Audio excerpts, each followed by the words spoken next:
جن کے بیان کے لیے اس ملک کے حالات اور روایات کی روح سے میں نے نظم کا طریقہ اختیار کیا ہے۔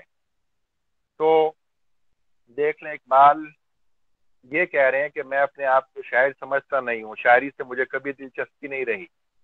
لیکن میں نے نظم کا طریقہ اختیار کر لیا خاص حالات کو دیکھتے ہوئے۔ تو اس کا کیا مطلب سامنے آیا کہ اقبال کا تصور کیا ہے شعر کے حوالے سے، کہ وہ الفاظ کو اہمیت نہیں دیتے بلکہ وہ خیال کو اہمیت دیتے ہیں، اور خیال بھی وہ جو زندگی کی حرارت پیدا کرے، جو قوم کو بیدار کرے، جو قوم کو سیدھے راستے پر لے کے آئے، جو بھٹکے ہوئے آہو کو سوئے حرم لے چلے۔ ایسا شعر قوم کے لیے مفید ہو سکتا ہے۔ اس کے خیالات جو ہیں، شعر کے معنی جو ہیں، اقبال کہتے ہیں کہ اس پر توجہ دی جانی چاہیے۔ لیکن یہ یاد رکھیں کہ اقبال شاعری کے الفاظ کو بھی، شاعری کی آؤٹ لک کو بھی، شاعری کا ڈکشن جو ہے، ذخیرہ الفاظ جو ہے، وہ اقبال کا اپنا ہے۔ میں آخر میں یہ اشارہ کر دوں کہ تشبیہات و استعارات، ثنائے بدائے، علامتیں اقبال کی اپنی ہیں۔ لالا، گل لالا، نسترن اور نرگس اور شاہین اور خم اور بادہ اور جام، یہ آہو، یہ اقبال کی علامتیں ہیں جو اس سے پہلے شاعری میں کہیں استعمال نہیں ہوئی۔ شاعری کو اپنے الفاظ کے ذریعے بھی، اپنی بحروں کے ذریعے، اپنی حیتوں کے ذریعے تشبیہات و استعارات ایسے انہوں نے استعمال کیے ہیں، تراکیب ایسی بنائی ہیں۔ بے خطر کود پڑا آتش نمرود میں عشق، عقل ہے محو تماشائے لبے بام ابھی، محو تماشائے لبے بام، یہ ترکیب اقبال نے بنائی ہے۔ اس قسم کی بے شمار تراکیب ہیں اور نادر تشبیہات و استعارات ہیں۔ ایسی موسیقیت اقبال کے ہاں پائی جاتی ہے کہ عقل دنگ رہ جاتی ہے۔ اور اقبال نے خود فرمایا تھا کہ مجھ پر بنے بنائے ڈھلے ڈھلائے اشعار اترتے ہیں، اور آورد جو شعر میں ہوتی ہے، بنا بنایا شعر جو اترے، اس کا تو مزہ اور لطف ہی اپنا ہوتا ہے۔ ساقی نامہ پڑھیے کبھی تنہائی میں آواز کے ساتھ، مسجد قرطبہ پڑھیے، آپ کو فن اپنے عروج پر دکھائی دے گا۔ نظم مسجد قرطبہ پڑھنے کا طریقہ یہ ہے کہ پہلے ڈاکٹر رفیع الدین ہاشمی صاحب کی کتاب اقبال کی طویل نظمیں، یہ نوٹ کر لیں، اقبال کی طویل نظمیں کتاب ہے ڈاکٹر رفیع الدین ہاشمی کی۔ اس کے اندر پہلے آپ جو کچھ نوٹ لکھے ہوئے ہیں مسجد قرطبہ پر وہ پڑھیں، اور پھر تشریح اس کی پڑھیں ضرور، الفاظ معنی پہلے آنے چاہیے، پھر اس نظم کو 3-4 مرتبہ پڑھیں تو آپ کو پتہ چلے گا کہ شاعری کیا ہوتی ہے اور اقبال کس مقام پر ہے۔ میں ایک آخری بات کرنے کے بعد 2 نظموں کی طرف آپ اشارہ کروں گا، پھر چند کتابوں کے نام آپ کو لکھواؤں گا، وہ آپ نے پڑھ لینے انشاءاللہ۔ 5 منٹ میں بات اپنی ختم کر رہا ہوں۔ ابھی بھی بات تشنا رہ گئی ہے، میں نے بڑی تیزی میں بات کی ہے چونکہ موضوع بہت طویل تھا، میں چاہتا تھا کہ انصاف ہو جائے، اور آپ لوگوں نے بھی ثابت قدمی دکھائی ہے، قائم و دائم ہے ہمارے ساتھ، اللہ آپ کو سلامت رکھے۔ اقبال کی جو بانگ درا پہلی کتاب ہے اردو کی، اور 1924 میں چھپی تھی، اس کی پہلی نظم ہے ہمالہ۔ ایک نقاد کا قول سنیں، ہمالہ جو ہے آپ کو پتہ ہے کوہ ہمالیہ پہاڑ ہے، اس پر نظم لکھی، ہمالہ اسے کہا اس کا نام ہے ایک، اور ہمالہ اس کا نام رکھا۔ اس میں آپ کو ایک جو ڈرامہ نظر آتا ہے، جو تشبیہات ہیں، جو علامتیں ہیں، اور جو سادگی ہے، یعنی فن کی بلندی اس میں بھی ہمیں دکھائی دیتی ہے۔ اسی لیے ایک نقاد کا قول ہے کہ جس شاعری کا آغاز ہمالہ ہو، اس کا انجام کیا ہوگا، اس کا اختتام کیا ہوگا۔ تو ہمیں اقبال جو ہیں وہ، یہ خط کا اقتباس تو میں نے آپ کے سامنے رکھا کہ اقبال کہتے ہیں مجھے شاعری سے کبھی دلچسپی نہیں رہی، لیکن اقبال نے شاعری بھی، فارسی شاعری اور اردو شاعری کو بھی اس مقام پر پہنچایا ہے کہ آپ کے بعد پھر کسی شاعر کا اب تک چراغ جل نہیں سکا۔ وہ چراغ تو نہیں جلا سکے اقبال کے سامنے، لیکن خود ضرور جلتے ہیں بعض اوقات، اور شاعر کے بارے میں، اقبال کے بارے میں عجیب عجیب باتیں کرتے ہیں۔ میں آپ کو بتاؤں کہ ایران میں حسینیہ ارشاد کے نام سے ایک بہت بڑا ہال بنا ہے، جس کے سٹیج پر علامہ اقبال کی نظم سر حادثہ کربلا لکھی ہوئی ہے۔ جب اس کا افتتاح تھا تو بڑے بڑے ایرانی دانشور اور شعراء وہاں پہ موجود تھے، حضرت علی شریعتی بھی موجود تھے۔ وہ جب وہاں پہنچے دورہ کرتے ہوئے تو اقبال کی نظم ایران کے وسط میں، اور سب سے بڑا ان کا ہال حسینیہ ارشاد، اس کے سٹیج پر علامہ اقبال کی شاعر مشرق کی نظم سر حادثہ کربلا۔ تو انہوں نے کہا کہ ڈائریکٹر جو تھے وہاں کے اس ہال کے، جن کی ذمہ داری تھی، انچارج تھے جنہوں نے وہ بنوایا تھا اپنی نگرانی میں، ان سے کہا کہ آپ کو یہاں لگانے کے لیے کسی ایرانی شاعر کی نظم نہیں ملی تھی، کوئی فارسی شاعر کی؟ تو انہوں نے کہا کہ آپ کسی فارسی شاعر کی، ایرانی شاعر کی اس سے اچھی نظم لا دیں، میں یہ کھرچ کے وہ لگوا دوں گا۔ تو یہ اقبال کا شاعری میں مقام و مرتبہ ہے، اور یہ اقبال کا فن ہے، اور تصور فن یہ ہے کہ شاعر کو اپنی شاعری کے ذریعے قوم کے تن مردہ میں زندگی کی لہر دوڑانی چاہیے۔ اقبال کی شاعر کے نام سے اردو کلام کے اندر 2 نظمیں ہیں، اور ایک پورا چیپٹر ہے جس میں اقبال کا تصور فن آپ کو بڑی آسانی سے ملے گا۔ ضرب کلیم کے اندر، ضرب کلیم میں اقبال نے پورا ایک چیپٹر لکھا ہے، اسے آپ نے اپنے پاس نوٹ کر لینا ہے اور پھر پڑھنا ہے۔ 1-2 چیزیں اس کے اندر سے میں آپ کو بتاؤں گا، اور باقی آپ نے مطالعہ کرنا۔ پھر اگر ابھی سوال جواب ہوں گے تو ضرور ان کی طرف ہم بڑھنے۔ ادبیات فنون لطیفہ، یہ چیپٹر ہے ضرب کلیم میں، اسے ضرور نوٹ کر لیں۔ ادبیات اور نیچے لکھا ہوا ہے فنون لطیفہ، اس کے اندر نظمیں ہیں۔ میں ان میں سے پوری میں نے پڑھنی تھی لیکن وقت بہت ہو گیا، لہٰذا 1-2 شعر لکھتا ہوں، پڑھتا ہوں آپ کے سامنے۔ 2-3 شعر پڑھ کے، اور 2 وہ نظمیں جو ہیں ان کا ایک شعر اردو کی جو اس سے ہٹ کے نظمیں، چیپٹر میں نہیں دوسری کتاب میں ہے۔ وہ دین و ہنر کے نام سے اس میں جو چیپٹر ہے ادبیات فنون لطیفہ کا، اس میں دین و ہنر کے نام سے ایک نظم ہے کہ اس کا آخری شعر دیکھیں۔ ہوئی ہے زیر فلک امتوں کی رسوائی، ہوئی ہے زیر فلک امتوں کی رسوائی، خودی سے جب ادب و دین ہوئے ہیں بیگانہ۔ ادب اور دین یعنی شاعری اور ہمارے دینی رہنما جب اپنے خطاب میں، جب اپنی کتابوں میں خودی کو بیدار کرنا چھوڑ دیں گے تو اس وقت شعر و ادب بیگانہ ہو جائیں گے۔ آپ یاد رکھیں اقبال کا شعر جو ہے وہ زندگی آموز اور زندگی آمیز ہے، اور اقبال کے اشعار جو ہمیں زندگی کا سبق دیتے ہیں، یہ زندگی اپنی غذا حاصل کرتی ہے خودی سے، ان کے تصور خودی سے زندگی پیدا ہوتی ہے، جس کا سبق وہ اپنے اشعار میں ہمیں دیتے ہیں۔ لہٰذا اقبال کے تصور فن میں یہ نقطہ بھی بہت عام ہے کہ جو خود ہی بیدار نہ کرے شعر، نظموں کے اندر شعروں میں یہ بات باقاعدہ انہوں نے کہی ہے، اس کا کوئی بھی فائدہ نہیں ہے اور وہ بالکل بیکار ہے۔ فنون لطیفہ نظم میں پہلے آپ کے سامنے رکھ چکا ہوں، اور شعر کے نام سے ایک نظم ہے مختصر، شعر کے نام سے۔ میں شعر کے اسرار سے محرم نہیں، لیکن یہ نقطہ ہے تاریخ امم جس کی ہے تفصیل، وہ شعر کے پیغام حیات ابدی ہے، یا نغمہ جبریل ہے، یا بانگ سرافیل۔ یعنی زندگی کا جوش و جذبہ جو ہے وہ ضرور شاعری کو دینا چاہیے۔ بہتی اختتام کی طرف ہم آ گئے ہیں۔ اختتام تو خیر کسی بھی موضوع کا نہیں ہو سکتا، لیکن سمیٹنے کی کوشش ہم کر رہے ہیں۔ بانگ درا میں ہے نظم شاعر کے نام سے، بانگ درا۔ کلیات اقبال جو ہے اقبال اکادمی والا، اس کا صفحہ نمبر 93 ہے۔ شاعر: قوم گویا جسم ہے، افراد ہیں اعضائے قوم، منزل سنت کے راہ پیما ہے دست و پائے قوم، محفل نظم حکومت چہرہ زیبائے قوم، شاعر رنگین نوا ہے دیدہ بینائے قوم،